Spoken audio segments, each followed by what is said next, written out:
हर हर महादेव, देवों के देव महादेव के चरण में प्रणाम करता हूँ। दुर्गा माँ के चरण में प्रणाम करता हूँ। सरस्वती माँ के चरण में प्रणाम करता हूँ। गणेश भगवान के चरण में प्रणाम करता हूँ। गुरु भाई गुरु बहनों के चरणों में प्रणाम करता हूँ। भाई गुरु बहन, आज का शिव चर्चा कथा बहुत ही दर्द भरी है। इस कथा को कृपया ध्यान से सुनिएगा। बैजनाथ धाम मंदिर के किनारे एक बेल का पेड़ था। वहाँ एक बुढ़िया माँ रहती थी। उसे लोग देखता था तो देखने में तो बहुत सुंदर घर के बड़े घराने के लगती थी, लेकिन बेचारी वही बेल के पेड़ तर अपन भूखे प्यासे बैठी थी। कोई कुछ दे देता था तो खा लेती थी, नहीं तो अपने चुपचाप भूखे प्यासे बैठे रहती थी और भोलेनाथ के अपना ध्यान में लगाते रहती थी कि हे भोलेनाथ, हे प्रभु, आप ही मेरी नैया पार लगाइएगा। इसका पीछे का रहस्य गुरु बहन गुरु भाई जानिएगा तो जानकर आपका रूह कांप उठेगा। इसका क्या रहस्य है? उसका बुढ़ी माँ का एक घनश्याम लड़का था। लड़का को बहुत पोस पाल के लाड़ दुलार के साथ रखा था। उसके पति और वो दोनों अपने बेटे से बहुत प्यार करते थे। कुछ समय बीतने के बाद उस बुढ़ी माँ के पति स्वर्गवास हो गए, चले गए। जो इनका काज कान था वो उसका बेटा देखने लगा। कुछ दिन के बाद धीरे धीरे बेटा बहू के अपने औरत के बात में आकर और सास को अपने माँ को अनदेखा करने लगा और वो अपने माँ को कार में बैठा के वही बैजनाथ धाम मंदिर के पास लाया और कहा, माँ तुम इसी जगह बैठो, मैं थोड़ा काम करके आता हूँ, 2 घंटे में आता हूँ तो फिर आपको ले चलूँगा। माँ उसी जगह बैठ रहे हैं। अब वो आशा देख रहे हैं कि मेरा बेटा आएगा। 2 घंटा 4 घंटा पूरा दिन बीत गया, दूसरा दिन भी हो गया, लेकिन उसका बेटा नहीं आया। वो माँ बेचारी तो समझ गई कि ये मेरी बहू के कहने पर मेरा बेटा हमें यहाँ छोड़ करके और चले गया।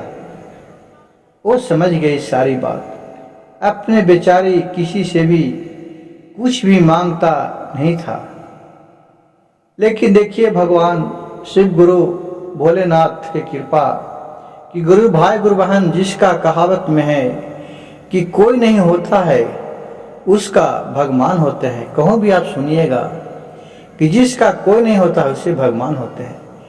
उसी तरह के इनके साथ बीता। 2-4 दिन के बाद वहाँ एक राम नाम के लड़का था। उसको भी माँ और पिता दोनों एक्सीडेंट में मारे गए थे, मृत्यु हो गया था उनका। वो बेचारे अपने माँ बाप को चिंता में डूबे हुए रहता था, लेकिन उनके अकवाल से वो बहुत परिश्रमी निकला और वो काम करता था और किसी भी चीज़ का उसको कमी नहीं था। भगवान के दिन से अच्छे पैसा खास नौकरी करके कमा लेता था, जिससे वह हर रविवार के दिन किसी न किसी मंदिर में जाके वो किसी दान भिखारी को दान दक्षिणा भोजन कराता था, कि जिससे उसका सोचता था कि मेरी माँ के और पिता की आत्मा का संतुष्ट हो। वो अपने माँ पिता से बहुत प्यार करता था। जैसा राम था उसी तरह का उसका व्यवहार भी था। कहावत में है गुरु भाई गुरु बहन, आज कैसे कहते हैं कि राम जैसा पुत्र हो, लक्ष्मण जैसा भाई। राम के पास तनिक भी छल नाम का चीज नहीं था। उसके पास लालच नाम का चीज नहीं था। क्यों? अगर लालच रहता तो ये 16 बरस वनवास नहीं काट लेते और अपने राजगद्दी छोड़ के अपने एक माता के इशारे पर ही वो चले गए थे वनवास। बहुत सा उनकी कहानी है, जिससे कहा गया है कि राम जैसा पुत्र हो तो राम जैसा। तुसी तरह राम था जे हर दिन नित्य दिन किसी न किसी मंदिर में किसी को खिलाया पियाया करता था। खुदा न खास्ते एक हफ्ता के बाद वही बैजनाथ धाम मंदिर में आया, वहां दर्शन किया और सभी को दान दक्षिणा दिया और जा रहा था तो देखा कि एक बेल के पेड़ के नीचे एक बूढ़ी माँ बैठी हुई है।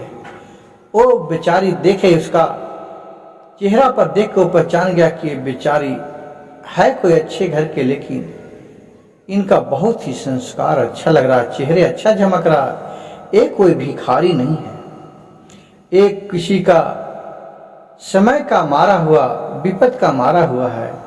वो उनके पास गया राम और उनके चरण छू के प्रणाम किया, बोला माँ। वो माँ के आवाज सुन के उस अचंभों में पड़ गई, क्योंकि 4-5 दिन से भूखी थी। उसका आँख का रोशनी में धुंधलापन आ गया था, हाथ गोर काम नहीं कर रहा था। इसको खाने के लिए राम दिया तो माँ खाया नहीं, कहा कि नहीं बेटी मैं नहीं खाऊंगा। तुम कौन हो? ये मेरी दुखिया बेचारी को माँ कह रही है। कही माँ आप मान लो कि मैं तुम्हारे ही बेटा हूं। और यह कहकर वो भी बुढ़िया थी, जिस भी लगने लगा कि लग रहा है कोई न कोई अपना ही है। और जो राम गया वो भी लग रहा है कि मेरे इसमें दादी का अंश है। देखिए ये सब भोलेनाथ का कृपा था कि उसका मन में ऐसा बात विचार उठने लगा और उस बुरी माँ से इतना घुल मिल गया राम कि कहा कि माँ, दादी माँ नहीं है तो एक काम करो कि आप ये लो, मैं खाना लाया हूँ, ये भी तू खा लो, मैं भी खाता हूँ। वो बुरी माँ बोली कि नहीं बेटा तुम खा लो, खाना लाया तो मैं भोलेनाथ के ऊपर विश्वास करता हूँ, मारने वाला भी वही है और बचाने वाला भी वही है। जैसे उनका कृपा होगा वैसा ही करेगा। और फिर इतना कह के वो अपने याद उसका बेटा के आने लगा, धन श्याम को, और फुट फुट कर बूढ़ी माँ रोने लगा। इसे आंसू देखकर राम को बर्दाश्त नहीं हुआ। वो भी अपने माँ की तरह इस बुरी माँ को गले में लपटा के वो भी रोने लगे। दोनों में प्यार इतना बढ़ गया कि जिसका कोई कहा ही नहीं जा सकता है। और फिर बुढ़ी माँ को राम बोली, माँ आप हमारे कम से कम घर चलिए, मैं जो भी रूखा सूखा खाऊंगा आपको खिलाऊंगा। माँ मेरे सब कुछ है, लेकिन मेरे एक माँ पिता नहीं है, मेरे घर में कोई नहीं है। कम से कम तू एक मेरी माँ बन के तो रहेगी, जिससे मैं नित्य दिन आऊंगा तो आपको देख के माँ का जो ध्यान आएगा वो तो आप पर में लगा कि नहीं मेरी माँ है। बुढ़ी माँ बोली, बेटा अगर मैं तुम्हारे घर चलूंगा, कल तुम्हारे बहू आएगी, फिर तुम्हें हमें दुर्व्यवहार करके निकाल देगा, तो मैं फिर तो इसी अवस्था में आ जाऊंगा। इसलिए हमें जिस अवस्था में हूँ उसी तरह हमें छोड़ दो। हमें शिव गुरु जैसा चाहेंगे उनका दिल वैसा ही होगा। राम कहा, नहीं माँ मैं तेरे बिना नहीं रह सकता हूँ, आप हमारे घर चलिए, आपका जो भी, आप हमारा बेटा ही मानिए, मैं आपका बेटा ही हूँ। आपसे जो बनेगा वो कीजिएगा, नहीं बनेगा नहीं कीजिएगा, आपको बना के मैं खिलाऊंगा। और कोई भी आपको नहीं बोलेगा, अगर आप कहिएगा तो शादी करूंगी, नहीं कहिएगा तो नहीं करूंगा। लेकिन मेरी बहू भी अगर आपको बोलेगी आपके खिलाफ तो मैं बर्दाश्त नहीं करूंगा। और बहुत तरह से आरजू मिनती करके और बुढ़ी माँ को राम अपने घर लेके चले गया। उसे गोर हाथ चाहता खाना बना के खिलाया। 2-4 दिन जब ड्यूटी पर जाते थे तो देखते थे कि माँ माँ कह के वो बुढ़ी अम्मा को माँ माँ कह के बुलाती थी। खाना वाना बना के खिलाया, नहाया खिंचा। लेकिन गुरु भाई देखिए, समय का मारा लोग चाहे जहाँ पे पहुँच जाए, लेकिन जो बुद्धि है वो कहूँ नहीं जाता है। इसी तरह उसका समय गिर गया था बूढ़ी माँ को। क्या करे, वो तो अच्छे घराना के एक औरत थी, उसके पास अच्छा सोच विचार था, लेकिन उसका बेटा और बहू उसके साथ ऐसा व्यवहार किया कि यहाँ सारी संपत्ति वो अपने रखा और माँ को एक भिखारी की तरह यहाँ कचरे में फेंक दिया लाके।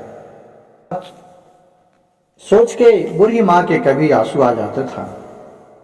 राम जब उसे रोता देखता था तो उसे कलेजा फटने लगता था। कहा, माँ तुम आंसू क्यों बहा रही है माँ, मानो तुम्हारे मैं तो भी एक बेटा हूँ, हमें आप बेटे से कम क्या कर रहा हूँ माँ, मैं तो आपको देख के मेरे माँ का याद भूल गया, नहीं तो मैं अपने माँ के चिंता में नित्य दिन रहते थे। उसी तरह कुछ काम करने लगा। काम करते करते वो बोला कि माँ अब मैं सोच रहा हूँ कि एक छोटा सा दुकान दे दूँ। कहा कि हाँ बेटा, बहुत अच्छा काम। वो छोटा सा दुकान दे दिया और उसी दुकान में अपना धीरे धीरे मन लगाने लगा, बिजनेस बढ़ाने लगा। गुरु भाई गुरु बहन देखिए, उस माँ के चरण इस राम के घर में पड़ते ही राम का दिन दोगुना रात चौगुना तरक्की होने लगा। राम दिन प्रतिदिन व्यस्त होने लगा, उसको खाने के टाइम नहीं मिलता। फिर बूढ़ी माँ ने उसे खाना बना के रखते थे और खाना खिलाते थे। जब राम सो रहता था थका हुआ, ये सब काम करके स्नान ध्यान करके भोलेनाथ के ध्यान लगा के और राम के ऊपर अपने बेटे की तरह जाके धीरे धीरे हाथ फेरा करता था माथे पर। कहता था, मेरा बेटा कितना अच्छा है, कितना व्यस्त काम में रहता है। भोलेनाथ इसका जिंदगी अजर अमर कीजिए प्रभु, आपने मेरा एक बेटा खोया तो दूसरा बेटा दे दिए। ये मन मन कह के उसके हाथ फेरा करते थे। एक दिन राम सोया हुआ था कि बूढ़ी माँ उसके सर पे हाथ फेर रहे थे। उसका नींद टूट गया, देख रहा कि ये हमारे माँ सर पे कौन हाथ फेरा। तो धीरे से आँख खोला तो देख रहा कि बूढ़ी माँ स्नान ध्यान पूजा पाठ करके खाना बना के इसका माथा पर हाथ फेरा।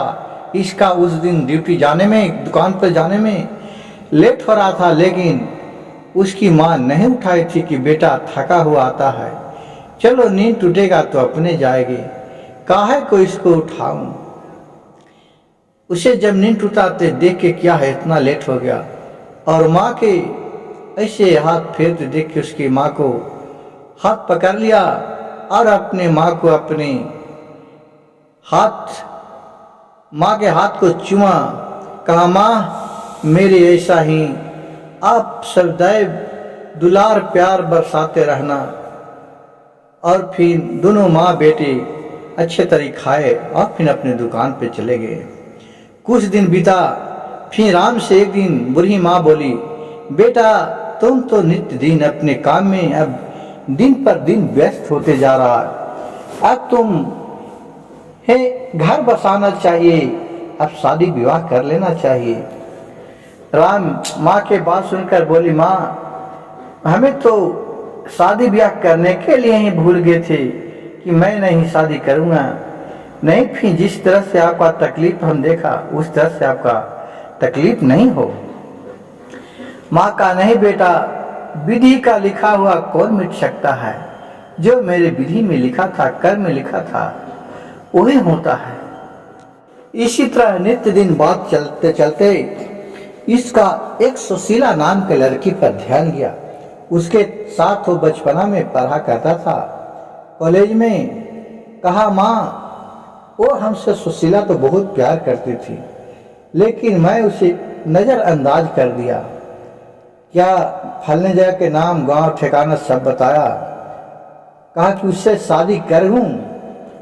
ये बुरी माँ समझ गई कि अरे ये तो मेरे सखी का बेटी है, इसका तो बहुत आचरण अच्छा है।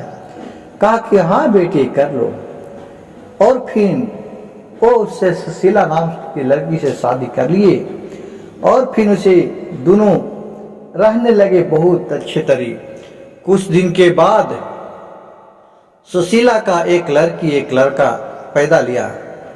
अब फिर दोनों इसका ख्याल रखने के लिए पोती और पोता हो गया। अब दादी माँ को अच्छे तरीके दोनों दादी माँ को पोता और पोती ख्याल रखने लगा। कुछ दिन उसे बीत गया। एक दिन माँ से बोली, माँ अब लग रहा है कि मैं एक कंपनी खोल दूँ कि जिससे और भी आगे आदमी को रोजी रोजगार दे सकूँ। अब दुकान में थोड़ा पूंजी हो गया, मन कर रहा है आगे की ओर तरक्की करने के लिए। कहा बेटे जैसी आपको इच्छा वैसे करो। भोलेनाथ के नाम लेके एक कंपनी खोला। कंपनी बहुत तेजी से प्रगति किया। लोग इतना उसमें खटने लगे, इतना अच्छा काम देने लगे, क्वालिटी देने लगे, उसका माल के डिमांड बहुत बढ़ गया। अब गुरु भाई गुरु बहन देखिए कि ये इसका बेटा घनश्याम था, जिसको जब तक उसको पिता और माँ का अजर संपत्ति था, जब तक खूब ऐश मौज किया। जब उसके पास खाने पीने के लिए घट गया, खाने के लिए छछने लगा, दर दर भटकने लगा, तो ये दूसरा को खटवाता था। आज देखिए उसे दूसरा के यहाँ काम करने के लिए मजबूर हो गया। अब धीरे धीरे काम खोजते खोजते इसी राम के पास कंपनी में काम उसको मिला और वहाँ रोज काम करता था और फिर पगार अच्छा फिर देने लगा। वो खूब काम लगा के करने लगा। अब एक दिन के बात हुआ कि राम अपने माँ बूढ़ी माँ से बोली कि माँ लग रहा है कि मेरे अच्छा प्रगति गया, अब दीपावली का समय है तो सबको गिफ्ट प्रदान करने का इच्छा कर रहा है, आपका कैसा विचार हो रहा है। कहा कि हाँ बेटा सबके गिफ्ट दो, सबका दुआ कम से कम लगेगा, अच्छा कहेगा, खुश कहेगा। तो दुआ से बढ़ के कुछ नहीं होता है। और माँ के बात सुनकर बेटा राम था वो सारी व्यवस्था कर लिया। गिफ्ट देने का समय आया, अपने पूरा फैमिली को ले गया कंपनी के ऊपर और वहाँ सबको बैठाया और भाषण दिया। बोला कि आज जितना भी ऊंचाई की ओर बढ़े हैं हम अपनी माँ के बदौलत बढ़े हैं। वो अपनी बूढ़ी माँ को याद किया और कहा कि मैं जो भी गिफ्ट बांटेगा ये मेरी माँ बांटेगी। और उसकी माँ धीरे धीरे सबको गिफ्ट देने लगे, सब गिफ्ट लेके चल गया। फिर उसका बेटा का भी नंबर आया, उसका बेटा आया जैसी गिफ्ट लेने के लिए, वो समझ गया कि अरे ये तो मेरा बेटा ही है। जब गिफ्ट लेने घनश्याम आया तो अपने माँ के और देखने लगा कि ये तो मेरी माँ है। वो माँ के चरण में लपटा गया, कहा माँ आप हमें तो विश्वास नहीं हो रहा है कि आप मेरी माँ यहाँ हैं। ये सब देख के वो बोला कि माँ कौन सा माँ। इसको भी आंख में आंसू भर गया अपने बेटे को देख के। लेकिन वो सारी बात याद आने लगा कि इस तो हमारे मार ही दिया, ये तो राम था कि जो हमें ला के आज जिंदा रखा है। बूढ़ी माँ ने बोली कि हमें कोई माँ नहीं है तुम्हारे हमारे बेटा मर गया। वो बिलहक के रोने लगा घनश्याम की माँ, मैं अपने पत्नी के कहने पर मैं बहुत भारी भूल गया कि आपको बैजनाथ धाम मंदिर में छोड़ के चले आया। आज मैं डर डर के ठोकर खा रहा हूँ माँ, चलो अब मेरे घर चलो। कहा कि नहीं मेरे कोई बेटा नहीं। मैं उसी दिन समझा कि अपना बेटा मर गया और फिर जाने के लिए इनकार कर दिया। फिर अपने वहां से जाके बूढ़ी माँ अपने कुर्सी पर दूसरा कुर्सी पर जाके बैठ रही। फिर वहां से घनश्याम अपने घर चला गया, अपने बहू से सारी कहानी कहा। बहू तो था पहले दौलतमंद घर के घराने की बेटी, उसे पहले बहुत अहंकार ही थी, लेकिन देखिए वो भी बहुत अफसोस करने लगा कि चलिए माँ थी, जब तक मेरे घर में किसी तरह का कमी नहीं था खाने पीने रहने के लिए। जब माँ गई मेरे घर से लक्ष्मी चली गई।